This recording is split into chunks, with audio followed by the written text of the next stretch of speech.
ఈరోజు క్లాస్లో కొన్ని ప్రశ్నల గురించి డిస్కషన్ చేద్దాము. ఫస్ట్ వన్ అండి, ఒక ప్రశ్న చూద్దాము.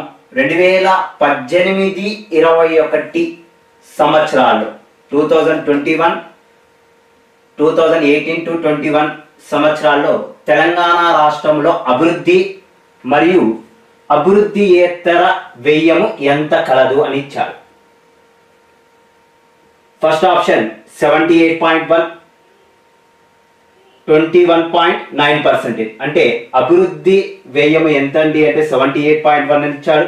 అభివృద్ధి ఏతర వ్యయము అంటే 21.9 అని ఇచ్చాడు.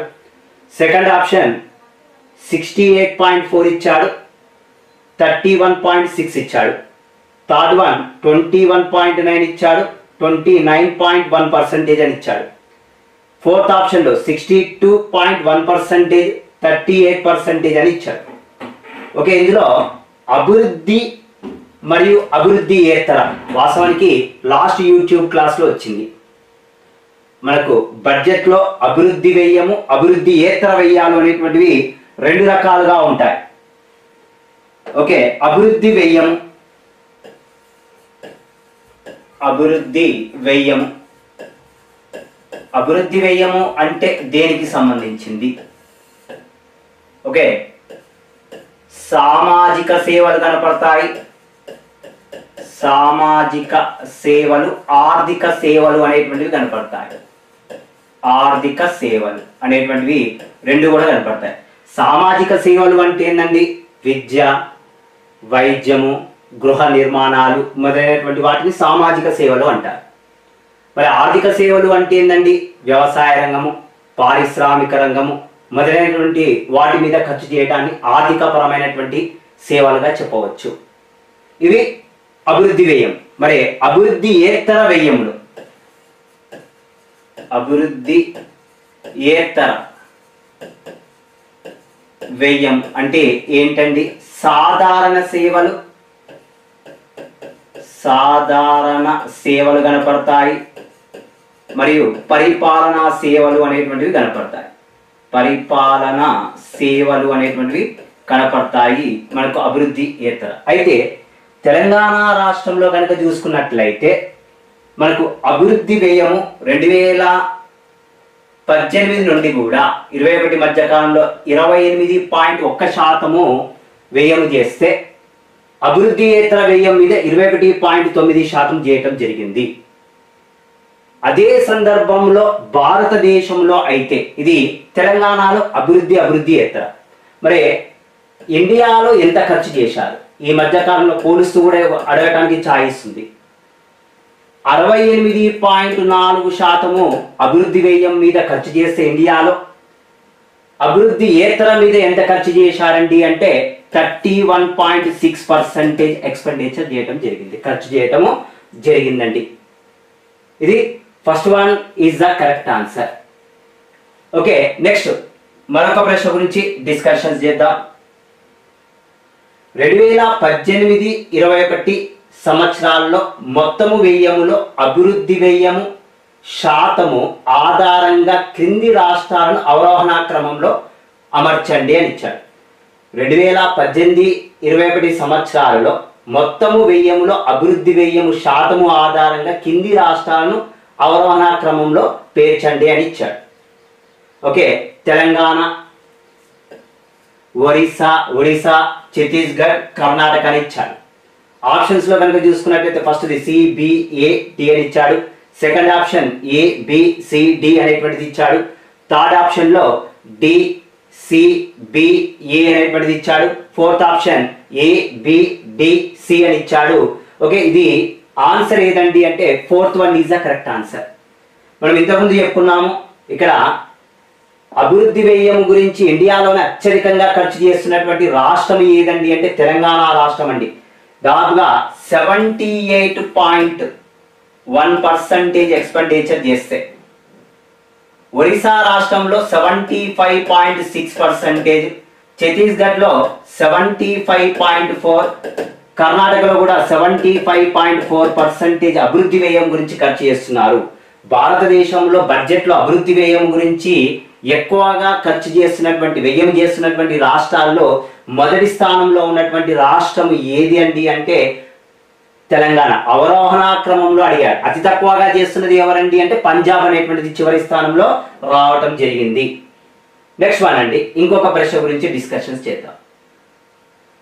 2018-21 సంవత్సరాలలో తెలంగాణ రాష్ట్ర బడ్జెట్లో మొత్తము వ్యయములో రెవెన్యూ వ్యయము మరియు మూలధన వ్యయం, ఓకే, ఖర్చు గురించి ఇవ్వడం జరిగింది. బడ్జెట్ మొత్తంలో మనకు బడ్జెట్లో రెవెన్యూ బడ్జెట్ ఉంటుంది, మూలధన బడ్జెట్ ఉంటుంది. అందులో రెవెన్యూ వ్యయం ఎంత ఉంది, మూలధన వ్యయం ఏ మధ్య కాలంలో 2018-21 నుంచి. ఓకే, ఫస్ట్ ఆప్షన్లో 87% ఇచ్చాడు, 13% అని ఇచ్చాడు. సెకండ్ ఆప్షన్లో కనుక చూస్తే 80-20 అని ఇచ్చాడు. థర్డ్ ఆప్షన్లో 81.8, 19.2 అని ఇచ్చాడు. ఫోర్త్ ఆప్షన్లో 85.4, 14.7 అనేటువంటిది ఇవ్వడం జరిగింది. ఆన్సర్ ఏదండి అంటే fourth one is the correct answer. నాలుగవది కరెక్ట్ ఆన్సర్ అండి. ఎంతండి అంటే 85.4%, 85.4% అనేటువంటిది ఖర్చు చేయడం జరిగింది. 85.4%, 14.6% తెలంగాణ రాష్ట్రంలో ఎక్స్పెండిచర్ అనేటువంటిది చేయడం జరిగింది. Answer fourth one is the correct answer అండి. అదే సందర్భంలో ఇండియాలో కనుక చూసుకున్నట్లయితే అదే సందర్భంలో ఇండియాలో ఈ మధ్య కాలంలో 2018-21 మధ్య కాలంలో 87%, 13% ఖర్చు చేయడం జరిగింది. భారతదేశంలో 87%, 87%, నెక్స్ట్ 13% అనేటువంటిది ఎక్స్పెండిచర్ ఇండియాలో చేయడం జరిగింది. ఓకే, 85.4, 14.6% అండి ఆన్సర్. ఓకే, నెక్స్ట్ మరొక ప్రశ్న గురించి డిస్కషన్స్ చేద్దాం. తెలంగాణ ప్రభుత్వము 2022-23 సంవత్సరాలలో physical responsible budget management, okay, FRBM ఆర్థిక విధానము ప్రకారము 2022-23 సంవత్సరాల్లో ఆర్థిక లోటు మొత్తము వసూళ్ల కంటే ఎక్కువ ఖర్చు GSDPలో ఎంత శాతముగా లక్ష్యాన్ని పెట్టుకుంది అని ఇచ్చాడు. ఫస్ట్ ఆప్షన్లో 6, సెకండ్ ఆప్షన్లో 5%, థర్డ్ ఆప్షన్లో 4, ఫోర్త్ ఆప్షన్లో 3 అని ఇచ్చాడు. ఆన్సర్ ఏదండి అంటే ఆర్థిక లోటు ఎంతవరకు లక్ష్యాన్ని పెట్టుకుందండి అంటే వచ్చినటువంటి మొత్తం వసూళ్ల కంటే ఎక్కువగా ఎంత ఖర్చు చేయడానికి అవకాశం ఉందండి అంటే దేని ప్రకారం అండి అంటే FRBM ప్రకారం 4%. మనకి FRBM, okay, fiscal responsible budget management act a year లో చేయడం జరిగిందండి అంటే 2003లో చేయడం జరిగింది. ఈ చట్టం ఎప్పటి నుంచి అమల్లోకి రావడం జరిగిందండి అంటే 2004వ సంవత్సరం నుంచి అమల్లోకి రావడం జరిగింది. ఓకే అండి, 2004 నుంచి మనకు అమలులోకి రావటం జరిగింది. ఇది ఆర్థిక లోటునే కోశ లోటు అంటారు. దీని యొక్క ప్రధానమైనటువంటి ఉద్దేశం ఏదండి అంటే ఆర్థిక లోటును తగ్గించాలి అనేటువంటి లేదా కోశ లోటును తగ్గించాలి అనేటువంటి లక్ష్యాన్ని పెట్టుకోవడం జరిగిందండి. మనకు దీనికి సంబంధించినటువంటి ఆన్సర్ 4% అండి, 4%గా చెప్పవచ్చు. నెక్స్ట్ వన్ అండి, తెలంగాణ రాష్ట్రంలో 2018-19 సంవత్సరాల 2018-21 సంవత్సరాల్లో తెలంగాణ రాష్ట్ర GSDPలో అప్పులకు వడ్డీ చెల్లింపులు ఎంత శాతం? 14.4%, second option 14.5%, third option 13.4%, fourth option 13.5%. Okay, Telangana రాష్ట్రంలో తీసుకున్నటువంటి అప్పులకు ఎంత శాతం GSDPలో వడ్డీలను చెల్లిస్తుంది అనేటువంటిది అడిగాడు. ఇక్కడ కనుక చూసుకున్నట్లయితే ఓకే, తెలంగాణ రాష్ట్రంలో నిన్న అప్పుల గురించి సంబంధించినటువంటి ప్రశ్న ఫస్ట్ వీడియోలో చేయటం జరిగింది.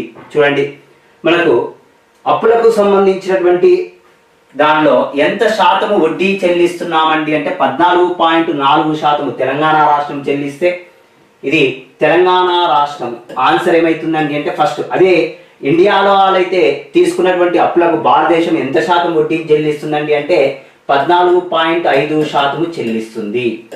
ఒకవేళ ఇండియాను తెలంగాణ పోలుస్తూ అడిగితే వడ్డీ చెల్లించడంలో భారతదేశము కంటే తెలంగాణ స్వల్ప స్థాయిలో కొంత తక్కువగాను వడ్డీని చెల్లిస్తున్నట్టుగా చెప్పవచ్చు. ఓకేండి, first one is the option correct ఏదండి అంటే first one is the correct answer. Next మరొకటి గురించి ప్రశ్న గురించి డిస్కషన్ చేద్దామండి.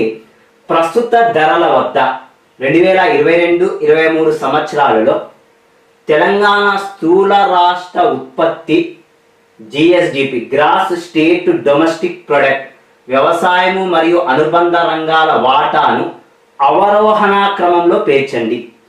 ఏ ఆప్షన్లో పంటలు, బి ఆప్షన్లో పశుపోషణ, సి ఆప్షన్లో అటవీ ఉత్పత్తులు, డి ఆప్షన్లో మత్స్య సంపద అని ఇచ్చారు. Okay, ABCD first option, second option BCDA ఇచ్చాడు, థర్డ్ ఆప్షన్ ABDC ఇచ్చాడు, ఫోర్త్ వన్ BACD. చాలా మంది దీనికి సంబంధించి ఆన్సర్ ఏం పెడతారండి అంటే ABCD అని పెడతారు. బట్ కాదండి, 2022-23 సంవత్సరాల్లో మనకు పశుపోషణ ద్వారా దాదాపుగా పశుపోషణ మొదటి స్థానంలో ఉందండి. 47.69%, 47.69% వాటాతోటి మొదటి స్థానంలో. అత్యధికంగా మనకు వ్యవసాయ రంగాల్లో, ఉపరంగాల్లో అత్యధికంగా దేని ద్వారా వాటా వచ్చిందండి అంటే పశు సంపదల ద్వారా రావడం జరిగింది. 47.9. పంటల ద్వారా రాబడి ఎంత వచ్చిందండి అంటే 45.20%. నెక్స్ట్ అటవీ ఉత్పత్తుల ద్వారా 4% పైగా వచ్చింది. మత్స్య సంపద ద్వారా 3% పైగా రావడం జరిగింది. చాలా మంది స్టూడెంట్స్ ఏమనుకుంటారు, ఎందుకంటే అంతకంటే ముందు ఇయర్ చూడండి పంటల ద్వారా రాబడి ఎక్కువగా ఉంది వాటా. బట్ మనకి ఈ ఇయర్ 2022-23 సంవత్సరాల్లో ఎక్కువగా వాటాను వ్యవసాయము మరియు అనుబంధ రంగాలలో GSDPలో ప్రస్తుత ధరల ప్రకారం ఎక్కువ వాటా కలిగి ఉన్నది ఏదండి అంటే పశుపోషణ, తర్వాత ఏదండి అంటే పంటలు, తాడు అటవీ ఉత్పత్తులు, మత్స్య సంపద, చేపలు, ఫిషరీస్ అనేటువంటిది second one is the correct answer. Okay, sorry BA రావాలి. Fourth one is the correct answer. Fourth one is the correct answer. BACD is the correct answer. Fourth one is the correct answer. Okay, next మరొక ప్రశ్న గురించి discussion చేద్దాం. Okay, 2022-23 సంవత్సరాల్లో వ్యవసాయము అనుబంధ రంగాలలో వృద్ధి రేటు పరంగా భారతదేశంలోను తెలంగాణలో వ్యవసాయము మరియు అనుబంధ రంగాలలో వృద్ధి రేటు ఎంత? సింపుల్ అండి, ఇంత పెద్దగా కాకుండా 2022-23 సంవత్సరాల్లో ఇండియాలోను తెలంగాణలోను వ్యవసాయ రంగంలో వృద్ధి రేటు ఎంత శాతం వచ్చిందని ఇచ్చాడు.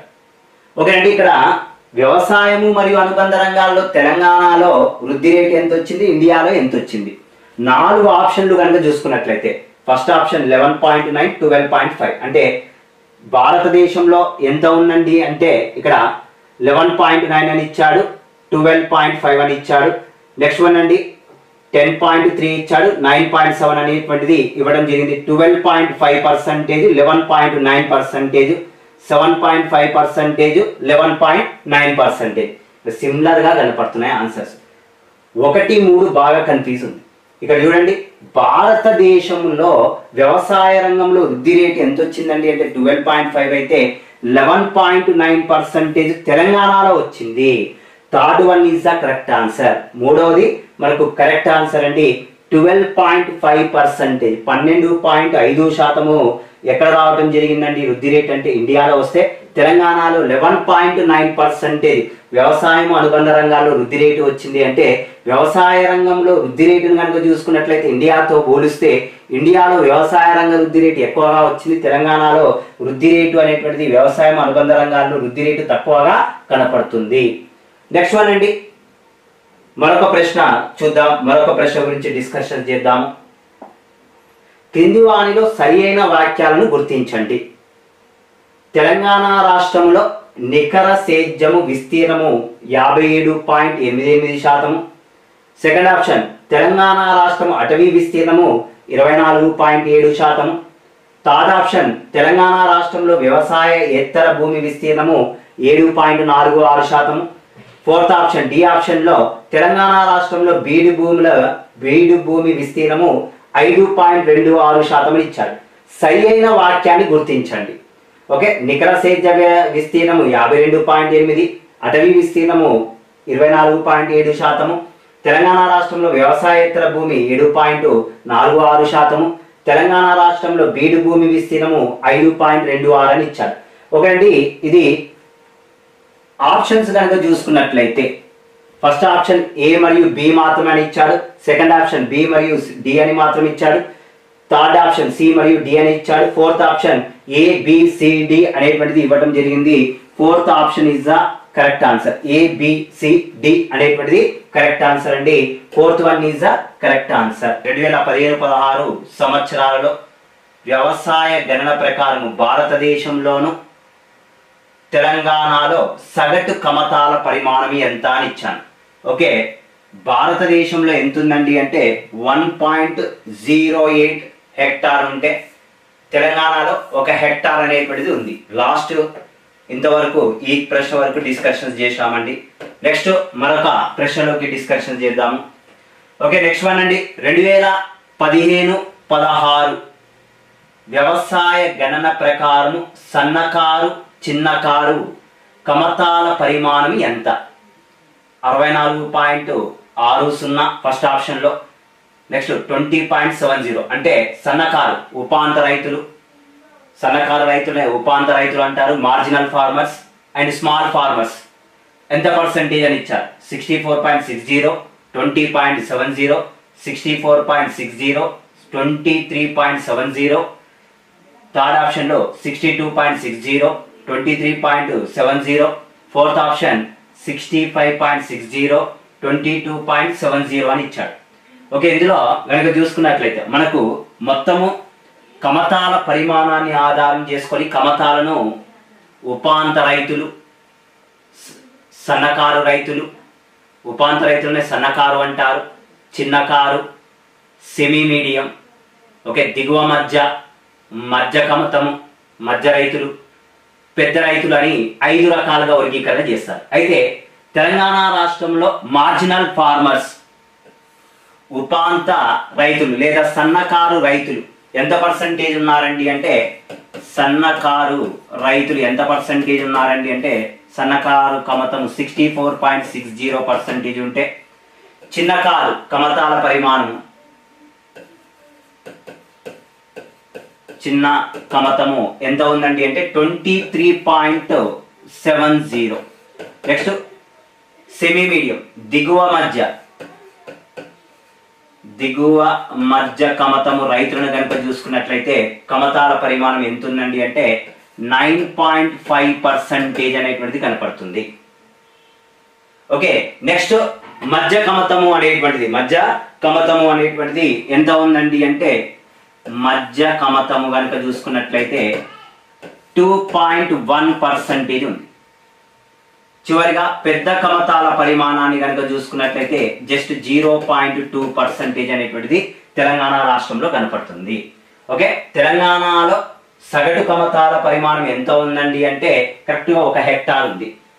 ఓకే, సగటు కమతాల పరిమాణం ఎక్కువగా కలిగినటువంటి జిల్లా తెలంగాణలో ఏదండి అంటే మళ్ళీ అది ఆదిలాబాద్ డిస్టిక్ లో ఎక్కువగా ఉంది. మొత్తం ఇది డేటా వైజ్ గా చూసుకున్నట్లయితే మనకి ఇచ్చినటువంటి ప్రశ్న ఆధారం చేసుకుని second one is the correct answer అండి. నెక్స్ట్ మరొక ప్రశ్నలోకి వెళ్దామండి. తెలంగాణ రాష్ట్రంలో షెడ్యూల్ కులాలు ఎస్సీ వర్గము ఎంత పర్సెంటేజ్ భూ కమతాలను కలిగి ఉన్నారు? 12.4%, 8.9%, థర్డ్ ఆప్షన్లో 11.8%, ఫోర్త్ ఆప్షన్లో 12% అని ఇచ్చాడు. ఓకే, ఇక్కడ ఎస్సీ అనేటువంటిది అడిగాడు. ఎస్సీ వర్గీయులు ఎంత పర్సంటేజ్ కలిగి ఉన్నారండి అంటే గన్ షాట్ గా 8.9 అండి. ఎస్సీ 8.9% కలిగి ఉంటే భూకమతాల పరిమాణము, ఎస్టీ వర్గీయులు సగటు కమతాల పరిమాణం వీళ్ళకు ఎంత పర్సంటేజ్ ఉందండి అంటే 12.4% వాటా మొత్తం కమతాల పరిమాణంలో వీళ్ళకు ఉంటే ఇతర వర్గీయులు అదర్స్ ఇతర వర్గీయులకు అంటే బీసీ ఓపెన్ కేటగిరీ 78.6% కలదు. 78.6% అనేటువంటిది ఇతర వర్గీయులకు కలదుగా చెప్పవచ్చండి. ఓకేనండి, ఇది మనకు ఎస్సీ వర్గంలో ఎంత పర్సంటేజ్ ఉందండి అంటే 8.9, ఎస్టీ వాళ్ళకు 12.4% అనేటువంటిది కలదు. నెక్స్ట్ మరొక ప్రశ్నలోకి వెళ్దాం. 2021-22 సంవత్సరాల్లో తెలంగాణ రాష్ట్రంలో సాధారణ వర్షపాతము కన్నా ఎంత శాతం అధికముగా నమోదైంది? 30%, 40%, 35%, 45% అని ఇచ్చారు. ఓకేనండి, మనకు తెలంగాణ రాష్ట్రంలోనండి ఇంకొక ప్రశ్న కూడా ఇచ్చాను. ఆ రెండు ప్రశ్నలు కలిపి ఒకటేసారి ఆన్సర్ చేద్దాం. క్రింది వానిలో సరి అయిన వాక్యాన్ని గుర్తించండి. తెలంగాణ రాష్ట్రంలో నైరుతి ఋతుపవనాల సాధారణ వర్షపాతం 721 millimetres. mm means millimetres. B option Telangana రాష్ట్రంలో ఈశాన్య ఋతుపవనాలు సాధారణ వర్షపాతం 124.9 mm అండి. ఓకే, ఫస్ట్ ఆప్షన్ ఏ అని ఇచ్చాడు, సెకండ్ ఆప్షన్ బి అని ఇచ్చాడు, థర్డ్ ఆప్షన్ ఏ మరియు బి అని ఇచ్చాడు, ఫోర్త్ ఆప్షన్ ఏది కాదు అని ఇచ్చాడు. ఓకే, తెలంగాణ రాష్ట్రంలో మొత్తము వర్షపాతం ఎంతండి అంటే సాధారణ వర్షపాతము 906 మిల్లీమీటర్లు అండి, 906 మిల్లీమీటర్. దీనిలో నైరుతి ఋతుపవనాల వర్షపాతము 121 మిల్లీమీటర్స్ ఉంటే ఈశాన్య ఋతుపవనాల యొక్క వర్షపాతము 124.9 మిల్లీమీటర్లు కలదు. శీతాకాలంలోను వేసవి వర్షపాతం అనేటువంటిది మిగిలినది ఉందండి. అంటే 906 మిల్లీమీటర్ల వర్షపాతం అనేటువంటిది మనకు ఉన్నది. దాదాపుగా 85% వర్షపాతం నైరుతి ఋతుపవనాల ద్వారానే మనకు అత్యధికంగా వర్షపాతం అనేటువంటిది లభిస్తున్నట్టుగా చెప్పవచ్చు తెలంగాణ రాష్ట్రానికి. నెక్స్ట్ ఈ ప్రశ్న డిస్కషన్ చేద్దాం. 2021-22 సంవత్సరాల్లో సాధారణ వర్షపాతము కన్నా ఎంత శాతము వర్షపాతము నమోదైంది? ఇది డేటా బేస్ చేసుకుని సంబంధించింది. సాధారణ వర్షపాతం ఎంత అని చెప్పానండి? 906 మిల్లీమీటర్లు. అయితే మనకు 2021-22 ఆర్థిక సంవత్సరాల్లో కావలసిన వర్షపాతం కంటే అదనంగా వర్షపాతం నమోదయ్యింది. ఎంతండి?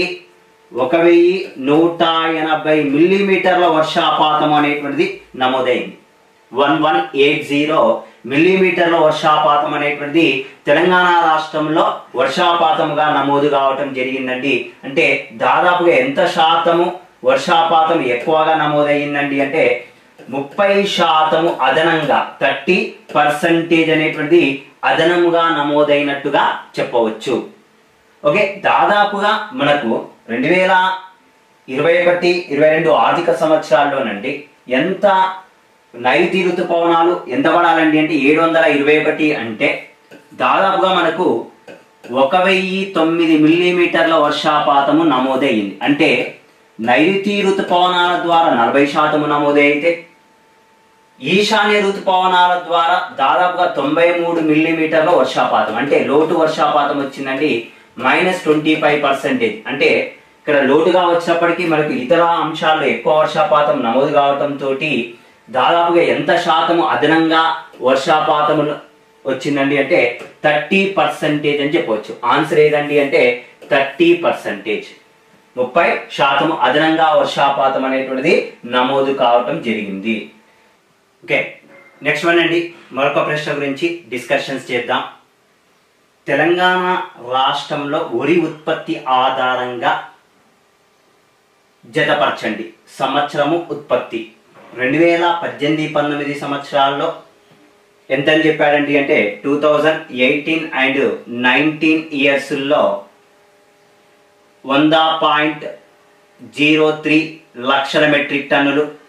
నెక్స్ట్ వన్ అండి 2020-21 ఇయర్స్లో 218.51 లక్షల మెట్రిక్ టన్నులు. 2021-22లో 202.18 లక్షల మెట్రిక్ టన్నులు అని ఇవ్వటం జరిగింది ఆప్షన్స్లో. ఓకే, డేటా బేస్ క్వశ్చన్ అండి. ఈ మధ్య కాలంలో ఇలాంటి టైప్స్ ఆఫ్ క్వశ్చన్స్ అడుగుతున్నాడు.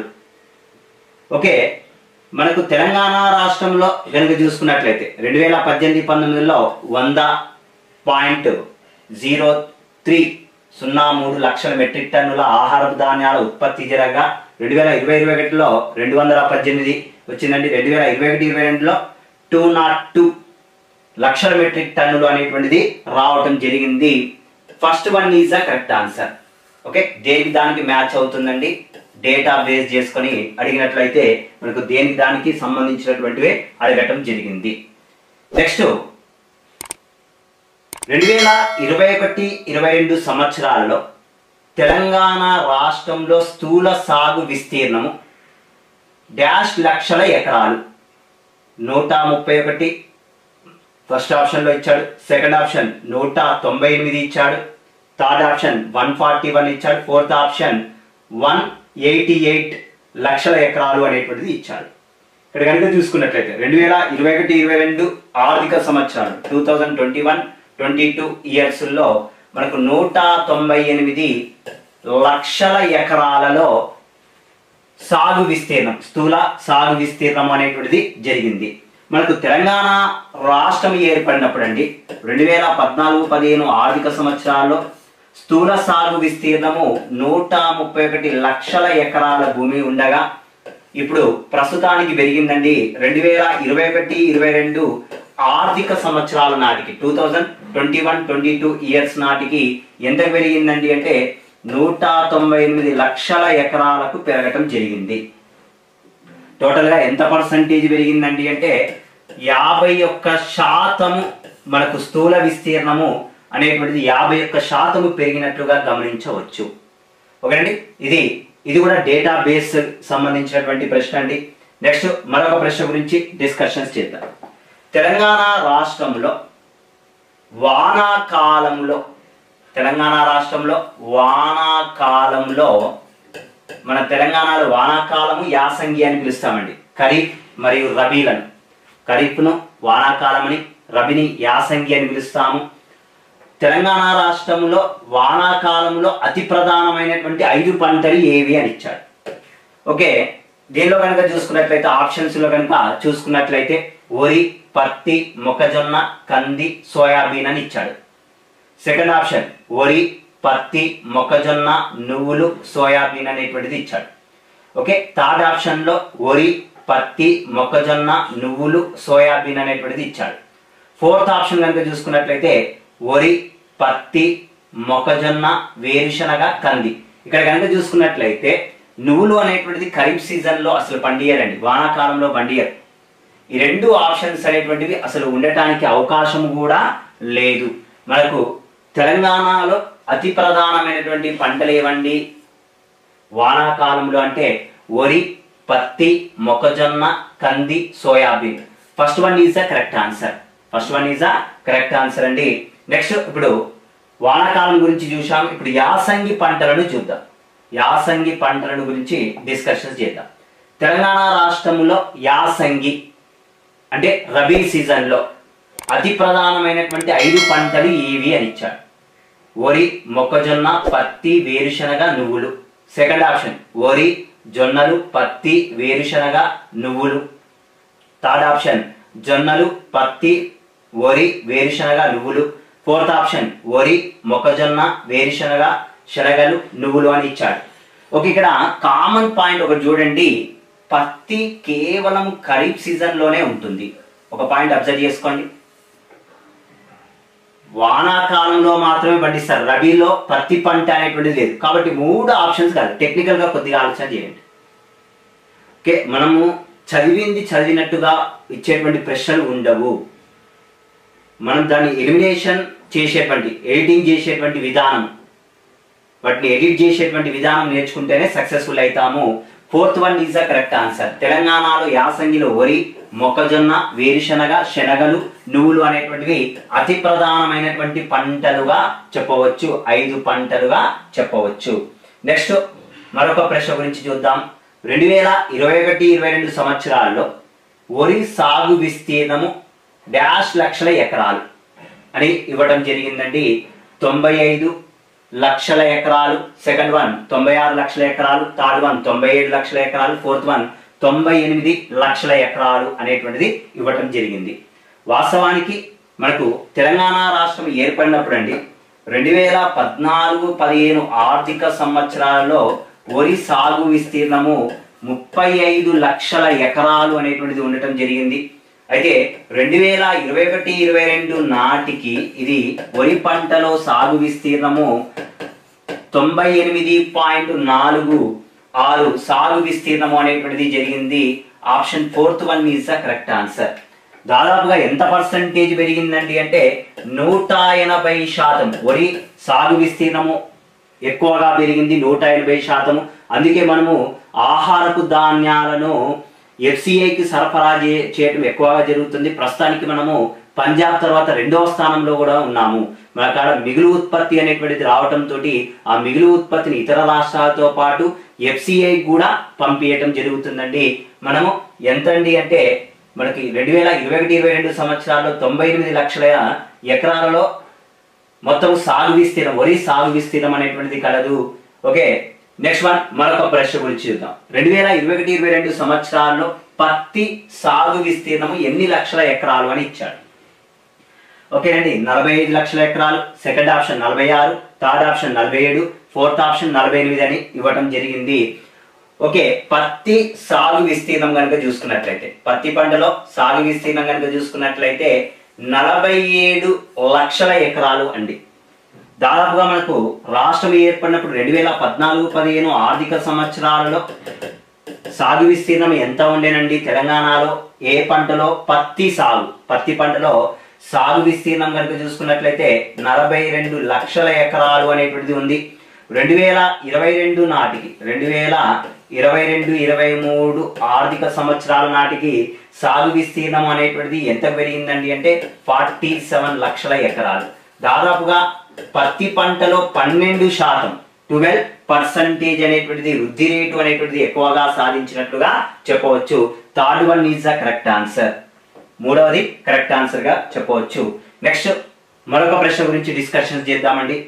2018-19 నుండి 2021-22 మధ్య తెలంగాణ రాష్ట్రంలో పత్తి పంట విస్తీర్ణం ఎక్కువగా తగ్గినటువంటి జిల్లా ఇది. ఓకే, స్థూల విస్తీర్ణంలో పత్తి పంట విస్తీర్ణం ఎక్కువగా తగ్గినటువంటి జిల్లా ఏదని ఇచ్చాడు? రంగారెడ్డి, వరంగల్, ములుగు, జయశంకర్ అనేటువంటిది ఇచ్చాడు. పత్తి సాగు విస్తీర్ణ పరంగా చూసినట్లయితే తగ్గినటువంటి జిల్లా ఏదండి అంటే వరంగల్ అండి. ఆన్సర్ వరంగల్. దాదాపు 2.1%. 2018-19 నుండి 2021-22 మధ్య కాలంలో ఎంత పర్సంటేజ్ సాగు విస్తీర్ణము తగ్గిందండి అంటే పత్తి పంటలో వరంగల్ జిల్లాలో 2.1% అనేటువంటిది తగ్గిందండి. ఇది ఈరోజు క్లాస్ అండి. ఈరోజు క్లాస్ డిస్కషన్స్ చేయటం జరిగింది. స్టూడెంట్స్ అందరూ కూడా యూట్యూబ్ క్లాసెస్ ను యూజ్ చేసుకోవాలని చెప్తున్నాను.